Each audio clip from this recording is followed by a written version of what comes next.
Agus Sujatno alias Agus Muslim bersama istri dan anaknya tinggal di indekos di RT 7 RW 2 Siwalbaki, Sukoharjo, Jawa Tengah.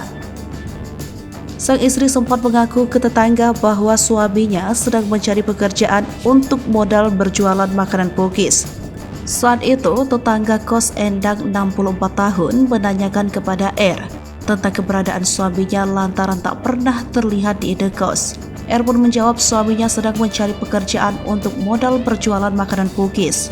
Namun, Endang mengaku tidak tahu Agus bekerja sebagai tukang parkir di mana. Hal ini karena istri Agus dikenal pendiam dan jarang bergaul dengan tetangga indekos. Menurut dia, R jarang keluar meski kamar indekosnya berdekatan dengan dirinya. Setelah peristiwa itu, R sempat menunjukkan foto suaminya yang tewas kepada Endang. Endang sempat meminta R bercerita mengenai kondisinya. Saat itu dirinya baru selesai memetik daun pisang sambil menangis. R menunjukkan foto suaminya yang tewas kepada dirinya. Dia tidak tahu jika suami R tersebut terduga pelaku bom di Mapolsek Astana Anyar, Bandung.